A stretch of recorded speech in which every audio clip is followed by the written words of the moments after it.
أعوذ بالله من الشيطان الرجيم بسم الله الرحمن الرحيم سبحان الذي يسرى بعبده ليلا من المسجد الحرام إلى المسجد الأقصى الذي باركنا حوله لنريه من آياتنا إنه هو السميع البصير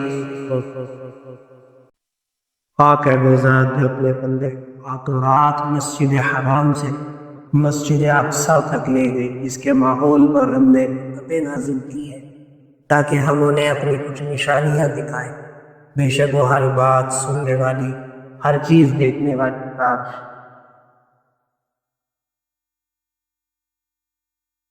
معراج کے حوالے سے آپ صلی اللہ تعالی علیہ وسلم کے سفر کا دوسرا حصہ اختتام کے قریب تھا۔ پہلا حصہ اسرا ہے، یعنی مسجد حرام سے مسجد اقصی تک جانا۔ اس کو قرآن کریم میں اسرا کے لفظ سے تعبیر کیا گیا۔ دوسرا حصہ مسجد اقصی سے آسمانوں تک کا سفر، آسمانوں تک یعنی سدرۃ المنتہا تک کا سفر، اس کو معراج کہتے ہیں۔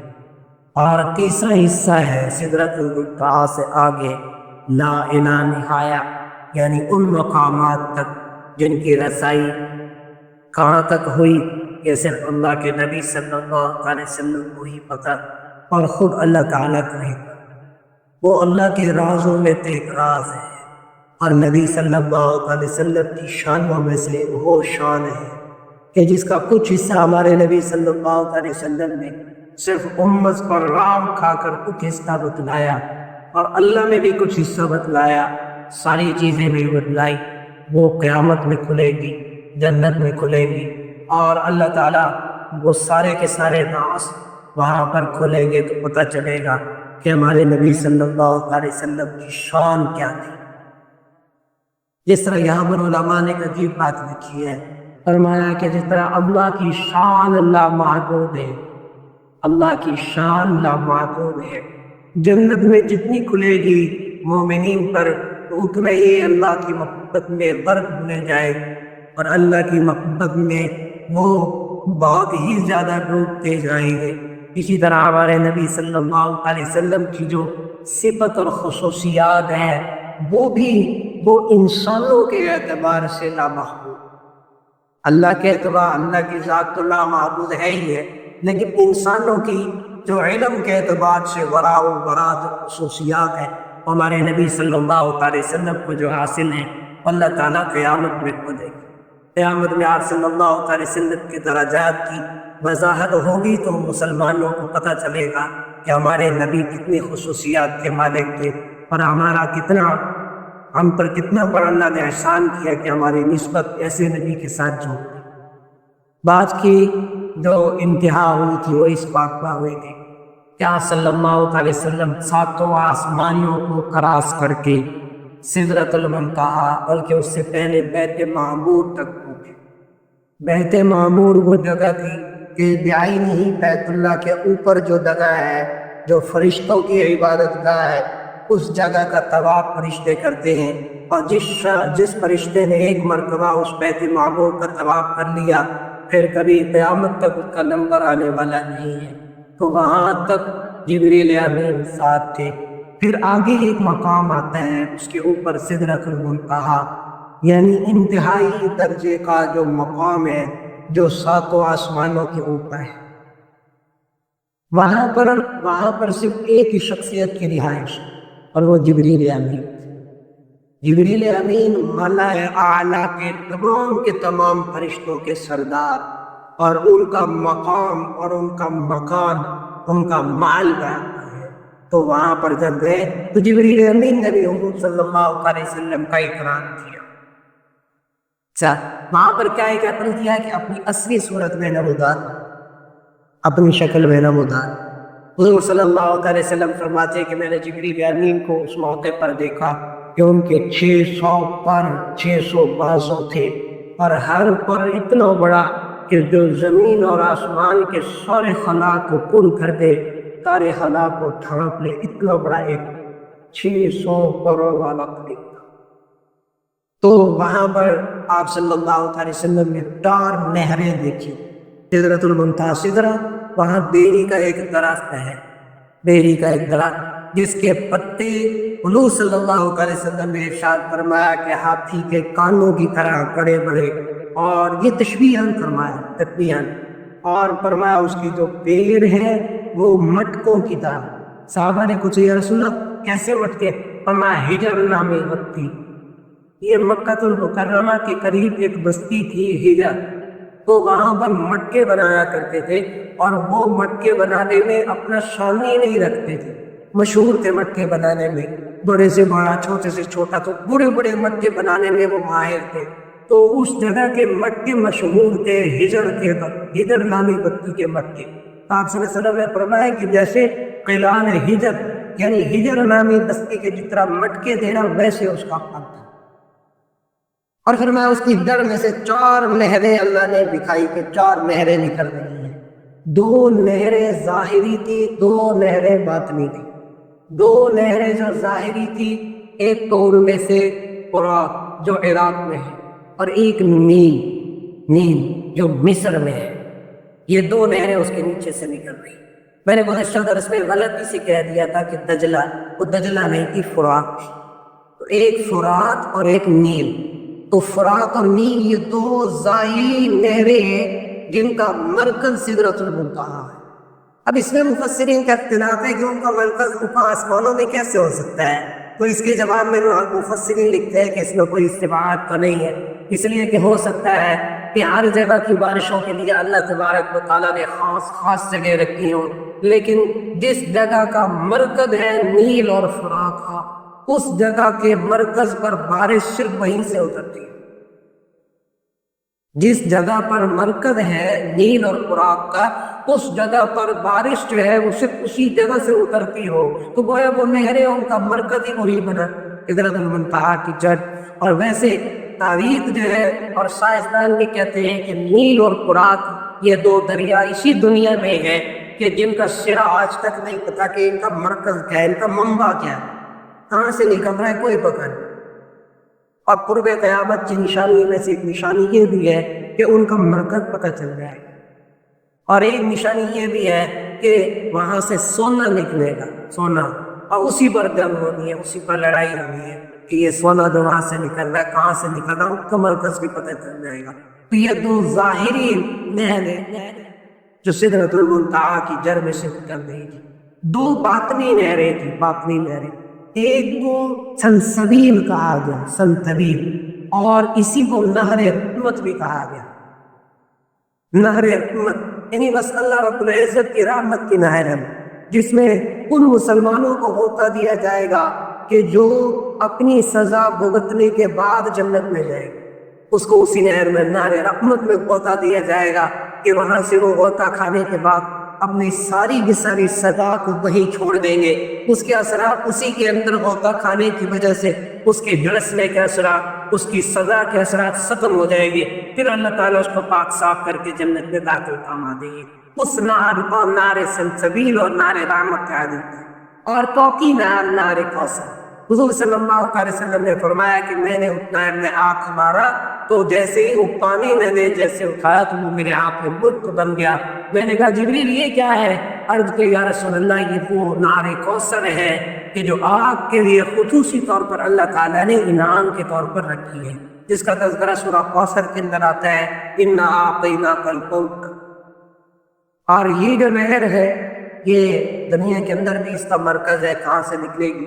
ایک کتاب میں پڑھ رہا تھا، بہت پرانی بات پڑھی، حوالہ حضرت شیخ الحدیث رحمۃ اللہ علیہ نے بھی لکھا تھا فضائل اعظم میں کہ جو نہر کوثر ہے نا، اس وقت موجودہ زمانے میں مدینہ المنورہ میں ریاض الجنہ کے اندر جو حضور صلی اللہ علیہ وسلم کا منبر ہے نا، اس کے نیچے سے نہر کوثر کا ایک شرا برآمد.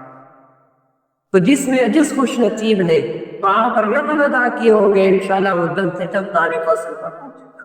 یہ اس جگہ کی کرامت ہے، اس جگہ کی بات ہے. ہمارا نہر کوثر کے 4 نہریں اس سدرۃ المنتہا کی درخت کی جڑ سے نکل رہی. 2 نہریں دنیا کی جو ظاہری تھی، اور 2 نہریں آخرت کی جو باطنی تھی. ظاہری نہریں نیل اور فرات، اور باطنی نہر سلسبیل یعنی نار رحمت اور نار کوثر۔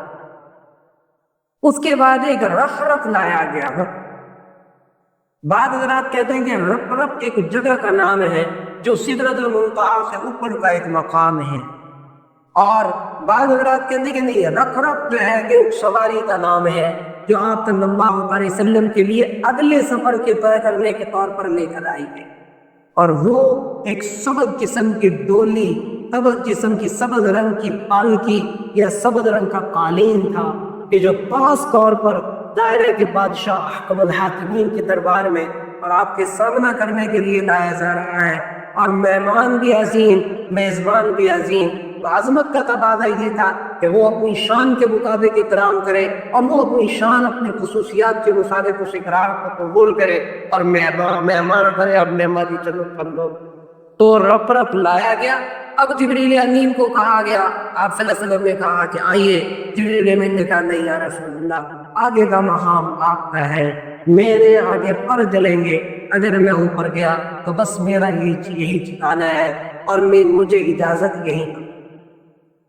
اب آگے بھی جب آپ صلی اللہ علیہ وسلم پہنچے تو وہاں پہنچ کر اتنا قربت ہوئی کہ پھر سارے حجابات جو اللہ تعالیٰ کے علم کے درمیان تھے وہ سب ہٹتے گئے، یہاں تک کہ سورۃ النجم میں اللہ تعالیٰ کہہ رہے ہیں فَكَانَ قَابَ قَوْسَيْنِ أَوْ أَدْنَىٰ، فَكَانَ قَابَ قَوْسَيْنِ أَوْ أَدْنَىٰ۔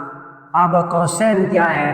قوسین یعنی پاس کمان دیکھی ہوگی کسی نے، کمان کی ایک یہ چرا ہوتا ہے، ایک یہ چرا ہوتا ہے، ایک کے درمیان بھی اتنا دھاگا ہوتا ہے، دھاگا۔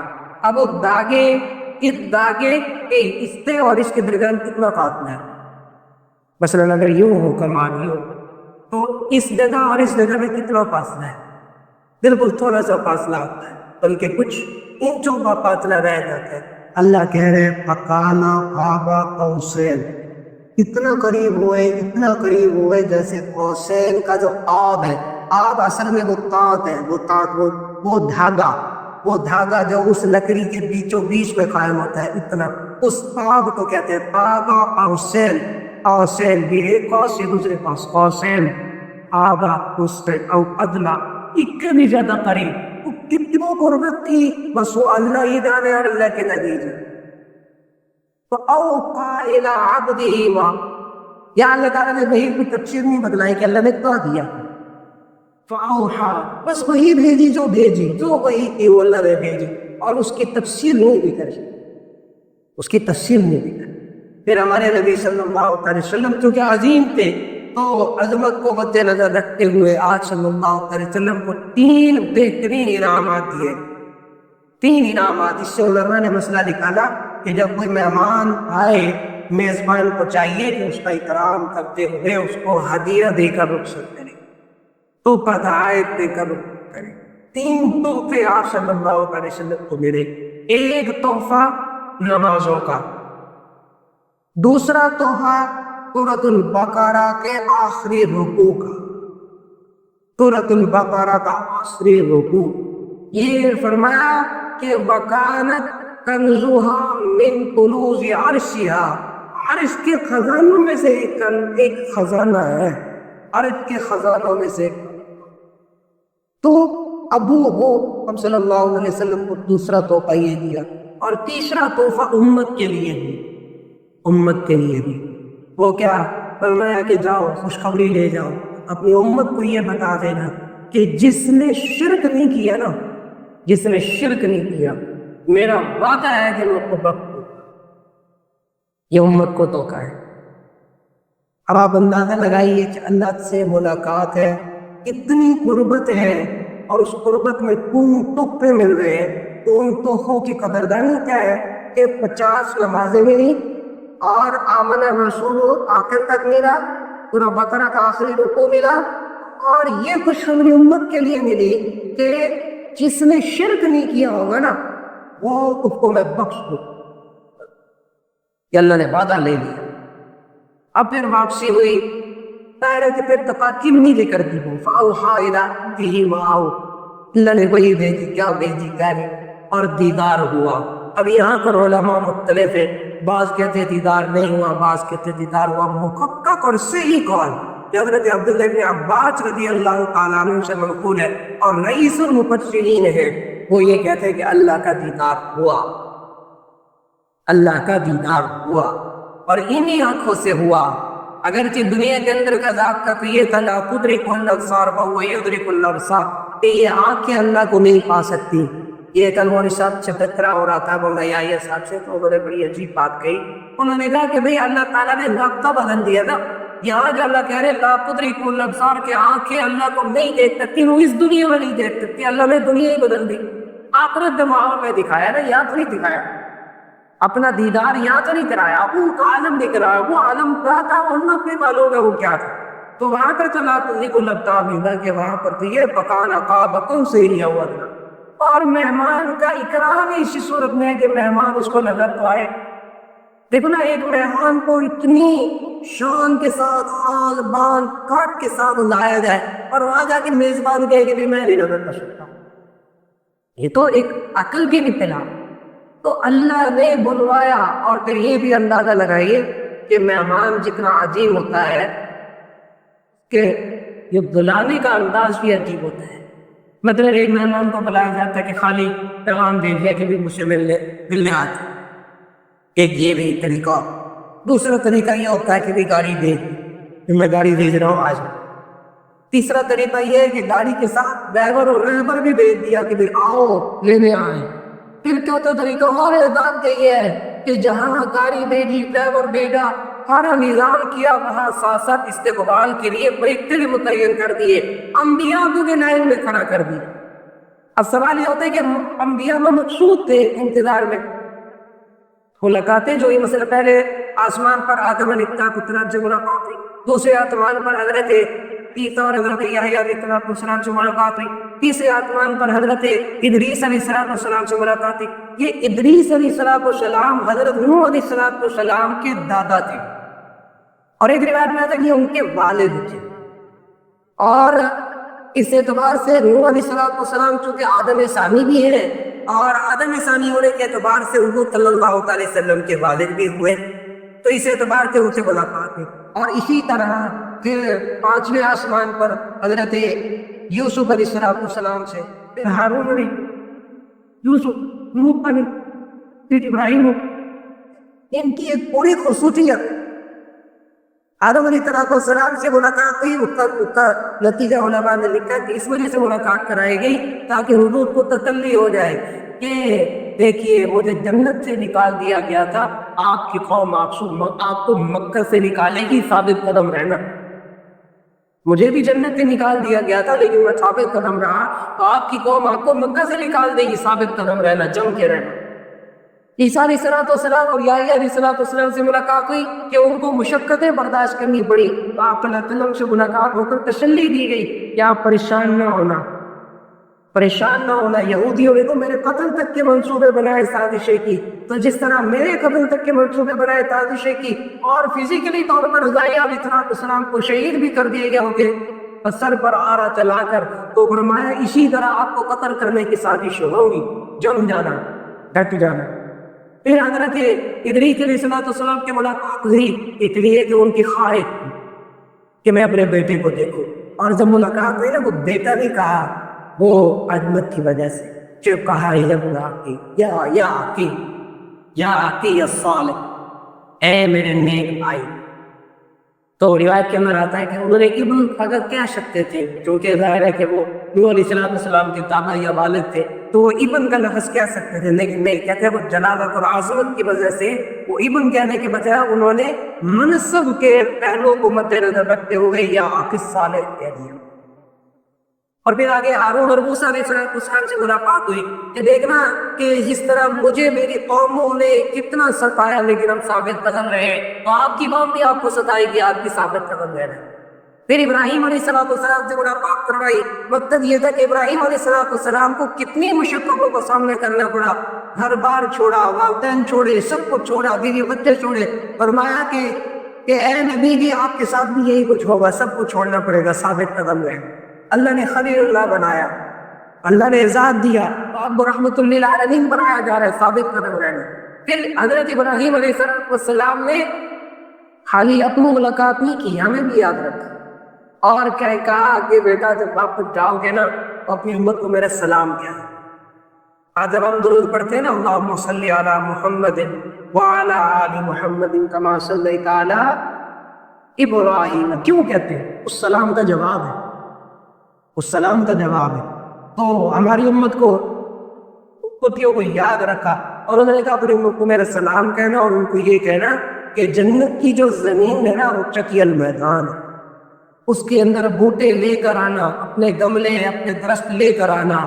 پوچھا کہ ابا جان، وائرے کے نبی صلی اللہ علیہ وسلم کے والد تھے ابراہیم علیہ السلام، کہا ابا جان کیسے، وہ بوٹے کیا ہے؟ فرمایا وہ کہنا سبحان اللہ الحمدللہ لا الہ الا اللہ اللہ اکبر کا ذخیرہ لے کر آنا، کہ یہ جنت کے بوٹے ہیں، یہ جنت کے درخت ہیں۔ جب کوئی مسلمان دنیا کے اندر سبحان اللہ پڑھے گا، لا الہ الا اللہ پڑھے گا، الحمدللہ پڑھے گا، اللہ اکبر پڑھے گا، تو جنت میں ایک درخت لگ جائے گا۔ اور فرمایا جنت کی جو زمین ہے وہ دنیا کی زمین پر خیال نہ کرنا، جنت کی زمین مشک اور عنبر، یاقوت و زبرجد کے جو موتی ہیں ان سے بنی ہوئی ہے۔ تو فرمایا کہ جب سبحان اللہ کہو گے تو وہ دنیا کی مٹی پر قیاس نہ کرنا، مشک اور عنبر زعفران کی مٹی پہ درخت لگے گا۔ کوئی اس وجہ سے ہم اپنے درود کے اندر ان پر کے درود پڑھتے ہیں۔ پھر آگے سدرۃ المنتہا، پھر مقام رفعت، پھر اللہ سے ملاقات، پھر یہ 3 تحفے ملے۔ اب یہ 3 تحفے جو ملے یہ ہم سب کے لیے اعزاز ہے۔ پہلا اعزاز جو 50 نمازیں ملی، موسیٰ علیہ السلام سے ملاقات ہوتی رہی۔ حضور صلی اللہ علیہ وسلم نے ایک موقع پر فرمایا کہ مجھے موسیٰ علیہ السلام دار جلالی کے جلال کے وقوع مدید کو بیان کرو، تو فرمایا جب میں جانے لگا نا اوپر تو مجھے موسیٰ علیہ السلام کا جلال دیکھ کر نا تھوڑا سا ذرا ایک خاصا موسیٰ علیہ السلام کا جلال دیکھا، بہت زیادہ جلالی تھی۔ میں نے کہا بھائی ان سے ذرا تھوڑا سا بچ کے گزروں گے، تو سلام دعا تو ہوئی، تو گفتگو بھی ہوئی۔ وہ فرمایا کہ میں اوپر چلا گیا، واپس آیا نا تو سب سے پہلے موسیٰ علیہ السلام مجھے ملے، کہنے لگے کیا لے کر آئے؟ تو میں نے کہا 50 نمازیں لے آؤ۔ تو کہتے جتنی شفقت جتنی محبت اس وقت مجھے موسیٰ علیہ السلام میں نظر آئی نا ہماری امت کے لیے، نبی صلی اللہ علیہ وسلم کے لیے، اس سے پہلے جاتا ہے مجھے نظر نہیں ہے۔ جلال تھا نا، ظاہر ہے کہ وہ ایک طبیعت تھی، ان کی جلالی طبیعت تھی۔ تو انہوں نے کہا نہیں بات ہوتا ہے، میری امت میں 3 نمازیں تھی، صرف 3 نمازیں میری امت نے وہ نہیں پڑھی، تو آپ کی امت میں کب بھی آ جائے گی، عادت جائے اللہ کی ترتیب کرا چاہیے۔ وہ ترتیب ہوتی رہی کرتے کرتے 5 نمازیں سب بچی نا، تو پھر اب اللہ تبارک و تعالیٰ یہاں مقدسی نے بڑی اچھی بات لکھی، فرمایا کہ دیکھیں اللہ تبارک و تعالیٰ کی شان بڑی نرالی ہے۔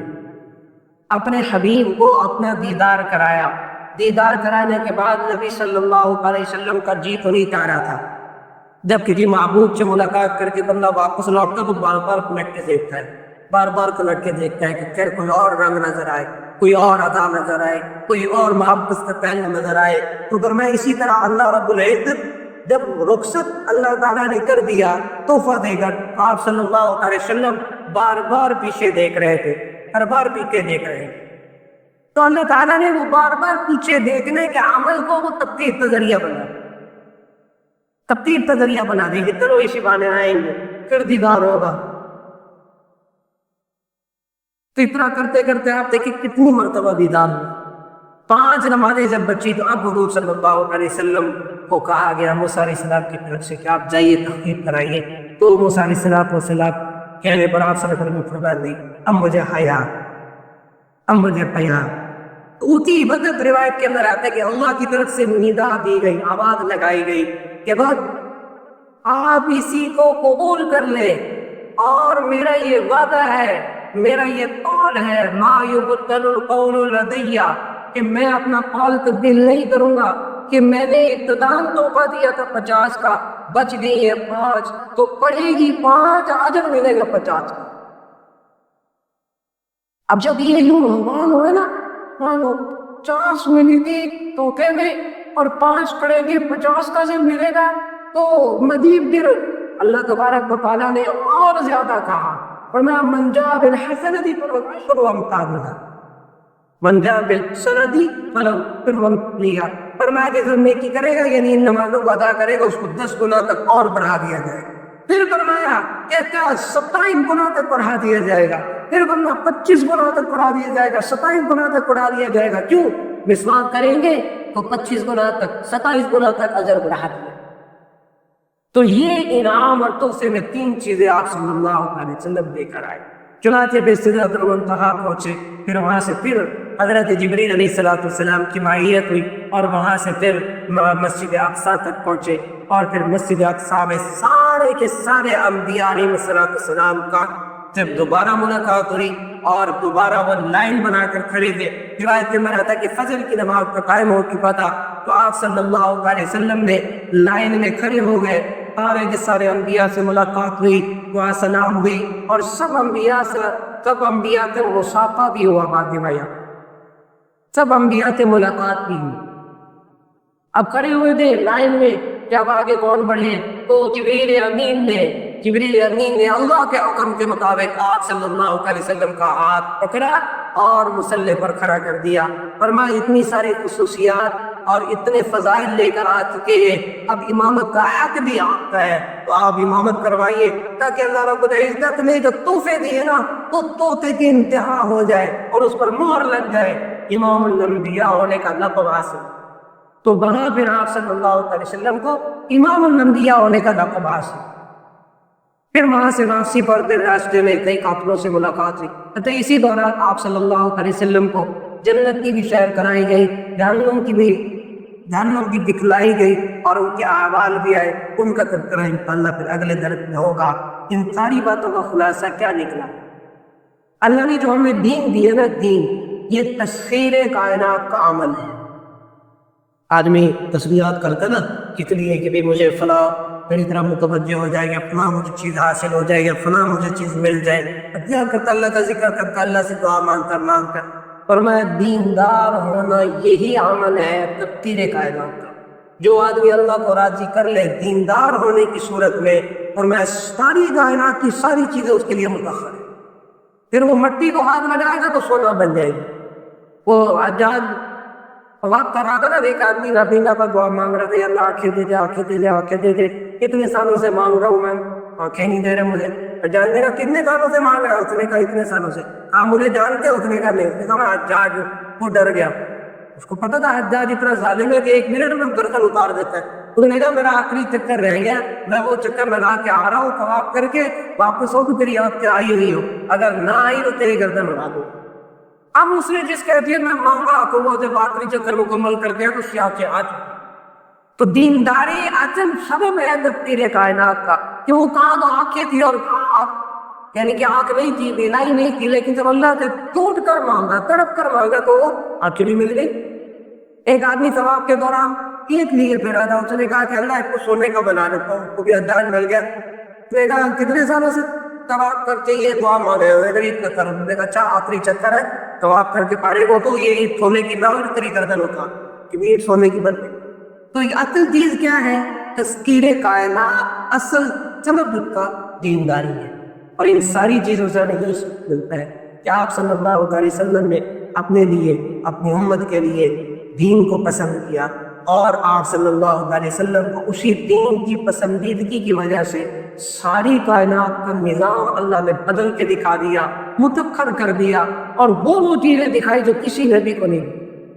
تو یہ ہم سب کے لیے سبق ہے کہ دیندار رہے, دیندار بن کر زندگی گزارے, دیندار بن کر آخرت اللہ کے سامنے جب روبرو ہوں گے تو انشاءاللہ پھر دیکھیں گے ہر چیز ہم سب کے لیے متخر بن کر سامنے آئے گی, اور ہمیں اندازہ ہوگا کہ ہم جو عمل کر رہے تھے اس میں کتنا وزن تھا, اور اس کی کیا قدر تھی, اور کیا منزلت تھی اس کی. اور اللہ تعالیٰ ہم سب کو ان سب باتوں پر غور و فکر کرنے کی اور ان کے ثمرات حاصل کرنے کی توفیق دے.